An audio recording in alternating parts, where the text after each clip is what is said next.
What's up, guys? Welcome back to another YouTube video. If you're new here, do not forget to subscribe to keep up with these videos and give me a like down below so you can keep watching these videos and these videos could pop up on your feed. I wanted to talk a little bit about budgeting and how you can budget as a future millionaire, right? Most people think budgeting is how you build wealth, although that is true, but you have to kind of shift your mindset on how you view budgeting. You have to use it as a tool, right? Future millionaires don't budget the same way that me and you do, right? They don't budget every coffee that they buy, every subscription that they have. They don't budget every dollar, right? They kind of use it as a mechanism to track the money that's coming in, the money that's going out. See, the accidental trap that we've fallen into is that we believe traditional budgeting uh focuses too much on small expenses instead of the actual big problems, the actual financial problems that are really messing up your finances. Most people treat budgeting almost like it's a punishment, like, damn, like I have to budget this and that. You stress over a cup of coffee, you stress over buying fast food, you're debating whether or not if you should even go out and buy something tonight, or can you even go out and get groceries. You focus too much on the subscriptions that you have. Although I do emphasize that you do have to cut out your subscriptions, especially for someone who wants to build the right habits. But you have to understand that there's bigger problems than that. Majority of the time, it's the bigger problems that are causing you to not have the amount of cash flow that you might want, right? Your rent might be too high. Your car payment is usually what's draining you. Understanding that most of these car payments, if you have a car that you're paying per month and then you also have an insurance, is probably three, four, 500, some people 700 a month. So you're basically, I look at it as kind of like you're paying another rent. You see, so let's say your rent's probably like 15, 1600, and you're paying another 7, 800 on top of your car. You're basically paying a second rent because of your car. So just think about that. Lifestyle inflation also plays a big factor in this because lifestyle inflation grows every year. Let's say this year, next year, you have the same job, you're making the same amount of money. Yes, they give you a raise, but you also want to take an extra trip. You also want to upgrade your apartment. You also want to upgrade your car. These are all things that end up happening, and that's the trap that we fall into, right? Traditional budgeting is kind of it's a defense, it's defensive. It teaches people how to survive paycheck to paycheck. People like me and you, not actually how to build wealth. So future millionaires think differently. You have to kind of think differently and tell yourself that, okay, I have to focus about my on my big problems. I always listen to Ramit CT talk about don't don't focus too much on the little things, right? The little Starbucks cups that you're buying, the coffee that you buy in the morning, right? You, if you like drinking coffee, that's what you like. Nobody could stop you from buying that, right? That's a little thing that you like drinking. That's what you like drinking. But don't focus too much on those things because that's not what's actually stopping you from building your wealth. It's the bigger things in your life that take majority of your money, right? Take majority of your cash flow per month. The house that you live in, or I don't want to say the house that you live in because that's not something that's you could just sell right there, but the apartment that you're living in. Maybe you can downsize, right, and get a cheaper apartment that you can live in, right? So you have an extra $200-300 a month. Maybe that car that you have, you either finish paying it off or you sell it, get your money back, and then go buy a not a brand new car, but a used car. I know a lot of you guys don't want to hear that, but a used car that could actually help you in the long run save money. So those are the things. Focus on the bigger things in your life that are causing you to have a lack of cash flow, but don't focus on those small things, the Starbucks, the subscriptions. Yes, I want you to dead subscriptions because you don't need them. Realistically, you can go on a website and watch any free movie that you want. But those small things are minuscule compared to the big things that are actually affecting our life, right? I call this one the reverse blueprint as well. The problem with the 50-30-20 rule. I know I made a previous video mentioning the 50-30-20 rule, right? But do I fully believe in the 50-30-20 rule that everybody's uh it's kind of like it's kind of like they're preaching about this 50-30-20 rule, like you have to follow this. And I don't fully believe in that, right? Like, let's say giving yourself 30% for wants. Let's just use that as an example. That slowly and quietly destroys your wealth building. If you think about 30% for your wants, what can you possibly need that much, that 30% is for your wants? Every time, because this is the thing, every time your income increases, your lifestyle is also, you also want to increase your lifestyle. So this is what happens. Yes, you're making more money. Yes, you start to make more money as the years go on. You get a new job, you get a side hustle, but you also start to want to increase your life. It's a natural human thing inside of us. We want to increase the lifestyle that we live. We don't want to have the same car. We don't have to want to have the same apartment, or we want to get a bigger house. We want to do certain things now. I don't want to say to show people that we have money now, but it's kind of a way to justify and tell ourselves, yeah, like I've put in a lot of work now. Now it's time to reward myself. So that's the psychological thing that happens to us as time goes on, even when we're making more money.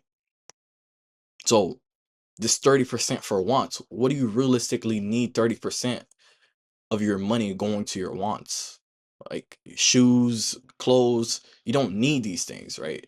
Like I've come to this realization that, okay, I buy this pair of jeans, I buy this pair of shoes, I buy this pair of whatever, shirt or something. But as time goes on, like I slowly stop wearing them. I don't even wear them as much. Or I bought these J's, I have these nice clothes that I have, but I don't even wear them as much. And years go by and I'm just sitting there. My shoes, my Jordans have been sitting at the crib for 2-3 years. I've never touched them. And I realized that $200, I could have used it for something else. That $300 I spent on these Travis Scott shoes, I could have used them for something else. So this is what ends up happening to us: is we get so caught up in the wants and the things that we like, that are going to give us that gratification that we want and crave right now, that we don't think about how it's affecting us in the future. So this 30%, this 30% rule for wants, I don't like it. If anything, I would decrease it to 10% for wants, right? I'm more exact. I'm like extreme with it. I don't need wants, right? Every month that goes by, I limit the amount of wants that I need. My wants are basically food. That sounds weird to say, because your food is actually a need, but my wants are food. That's how I think about it, right? I don't want clothes. I don't want shoes. Your money has to go into investing. Your money has to go into saving, building wealth. This is where your money has to go into. You don't realistically need 30% for wants. 50%, right, for your actual needs. Things that you need, like your rent, your car note, your insurance. Those are the things. It's 50%. I agree with that one, right? But where I do want to increase is a 20% for investing and saving.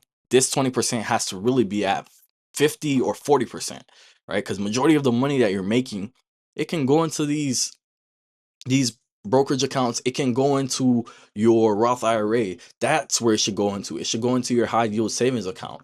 Not taking 30% of your actual income and spending it on wants, just because you're following this 50-30-20% rule that they've stated is kind of like what every finance guru says you should be doing, right? Just because they say you should be doing these things doesn't mean you have to follow them, right? It's not a rule that we all have to follow. You have to, depending on the amount of money that you're making, you have to realize what's important to you. If you care about building wealth, if you care about investing for the long run, and you care about actually having an emergency savings fund, so you have a buffer between what's coming in and what's going out, and in case of an emergency, you have money, enough money to cover your expenses and these things that might occur on a whim, because life happens. Then you have your emergency savings fund and you have your investments, right? Those are the things you have to understand. Don't just follow a 50-30-20 rule. I don't even follow it. Me, I do not follow it, right? I don't follow the 50-30-20 rule, because I almost feel it's kind of like you're giving yourself an excuse out. 30% for wants, I feel like that's way too big.